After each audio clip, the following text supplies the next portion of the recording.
guys, I got a lot of requests to do a follow-up video on housebreaking a puppy.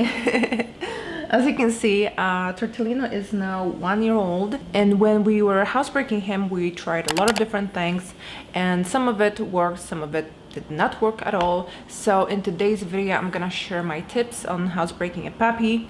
The other video was kind of long. Let's just get into it. So first things first, crate. So we got a crate because the breeder advised us to get a crate, so we got it, but we just kept it open. So he was kind of treating it like a bathroom, basically. He would just go in there just to, you know, pee or poo, and he wouldn't spend any time there. Like, he wouldn't sleep there. He didn't like the crate.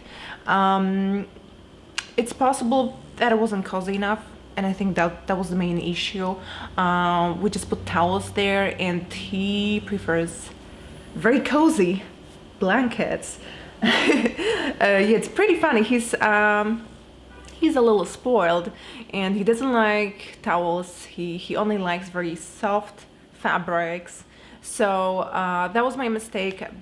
We used to just use towels because obviously he was a small puppy, and he also had giardia and stomach issues, so he would go, you know, to the bathroom a lot more often than any other dog. So we had to wash everything basically every few hours, you know. It was crazy. So that's why we were using towels, but it wasn't cozy enough for him. So our dog trainer advised us to start crate training him. He should spend most of his day in a crate, and for us, we were like, oh, I don't know about that. Like, we saw a crate as, I don't know, like a prison. We treated it like, you know, a punishment, and that's why he didn't like the crate. So that was just our mistake. Instead of putting him in a crate when we were upset with him, we should put him in a crate just to give him some space. He should treat his crate as his own space, like as his room, basically. Because, like, you know, the same with people. Like,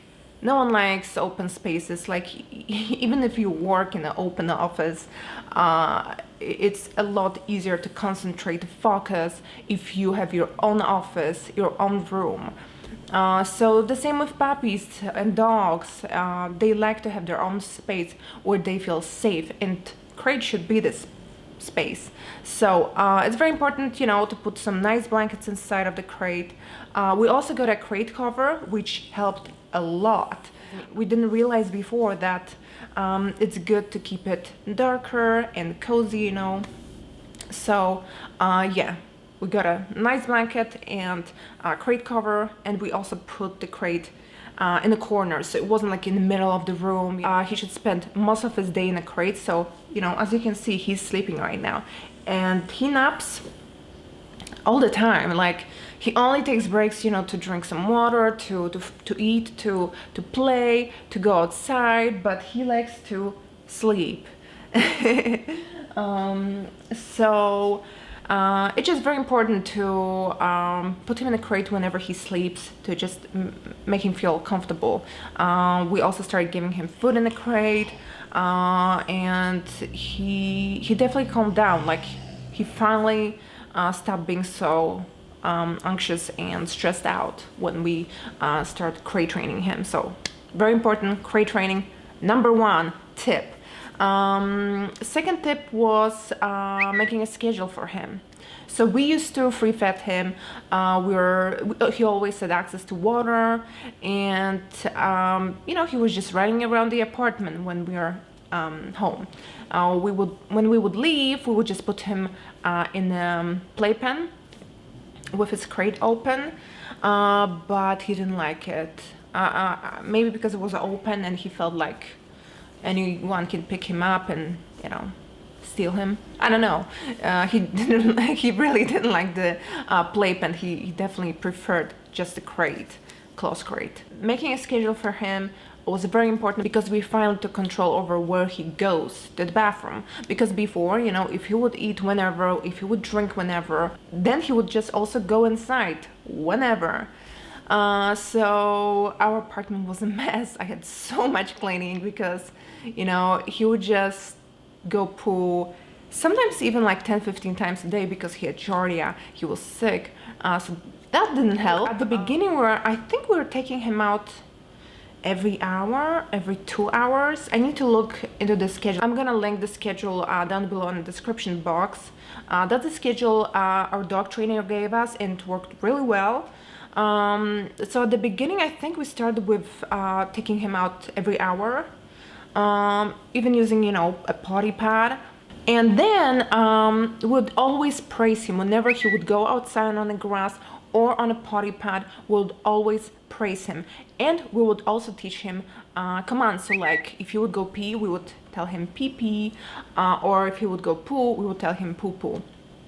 And he actually learned it, which is incredible because I think it took maybe 2 days, 2-3 days, full 2-3 days to teach him these commands. And after that, whenever I would take him outside and I would say pee pee, he would go pee pee. He still knows these commands, and whenever I take him out and I want him to go pee, I say pee pee, he goes pee pee. It's really great. So I advise you to also teach him these commands because it's super useful.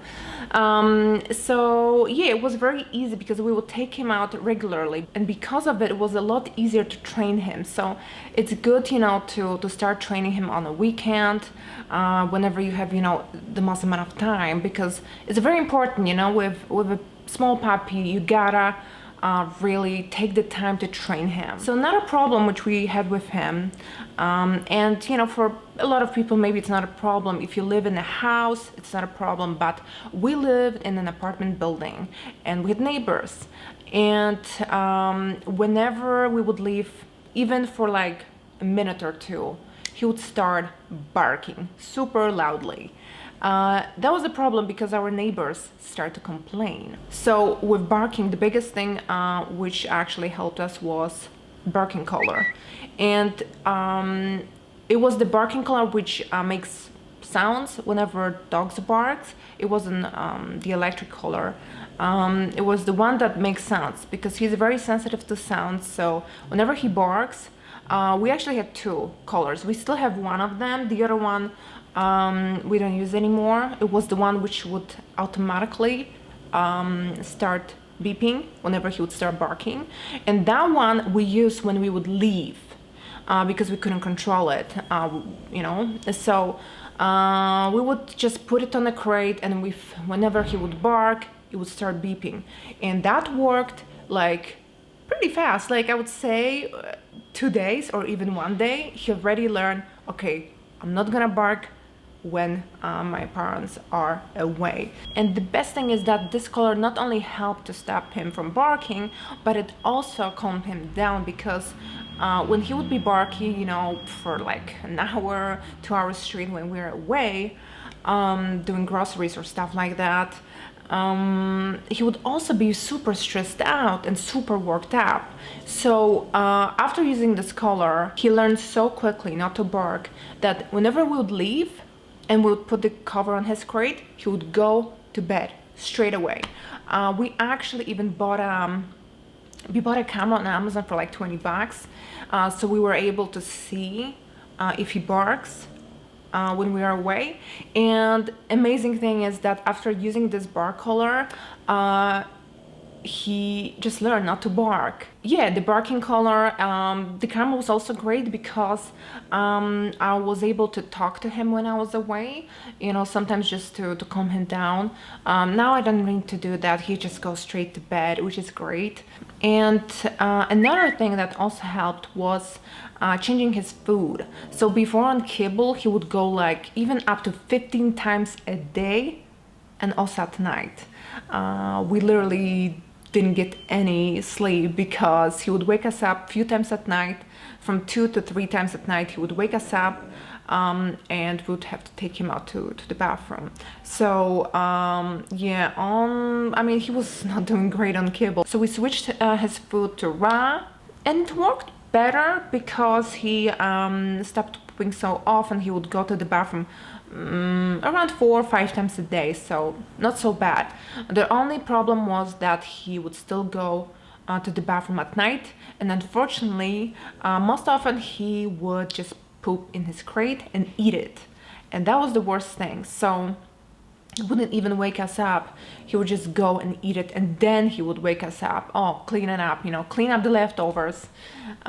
So that was a big issue. So then we switched his food to fresh food. Right now we are cooking food for him, and it works the best. It's not, you know, the most convenient, it's not the cheapest way. Obviously kibble is the cheapest, but it's also not the healthiest. So cooking fresh is definitely the healthiest option for your dog. For Frenchie, he finally goes regularly. He doesn't go at night. He's not pooping or peeing at home, because before I felt like he would drink even too much water because of the kibble. I mean, it had so much salt. So he would drink too much water, and then he would go too often. And sometimes even if we would take him regularly, he would still have some accidents at home. So switching his food worked the best. Now he doesn't drink that much water, and he doesn't go poo so often, maximum 2 times a day, which is great, like a healthy dog. These were like the most important changes we made that really worked well. So in conclusion, crate training him, that was the first thing. Schedule, super important. A lot of people just free-fed their dogs, and we also started giving him water just with his breaks, so he didn't have access to water all the time. Potty breaks, playtime, everything was on a schedule, and whenever he would sleep in his crate. Okay, and another thing, barking problem was fixed with 2 collars. I'm gonna also link them down below because they are great. And sometimes when he is needy, let's say, like he starts to wake us up at night because he's bored, like, you know, around 5, then I also use the collar, not on him, I just put it on his crate, and I usually just activate the beeping sound, and it also resets him. It calms him down, and he goes to bed. And the last thing is teaching him comments like pee pee and poo poo. And that's it. These are like the most important things. I mean, there are some other things which maybe I will share in some other videos, but these are the most important. And you should make sure, you know, to start training your dog as quickly as possible. And with these tips, I feel like it's a lot easier.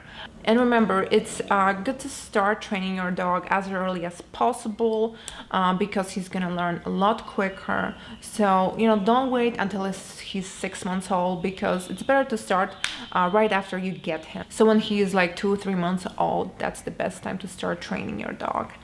And that's it. Let me know if you have any questions, and I'll see you soon in the next video. Bye bye.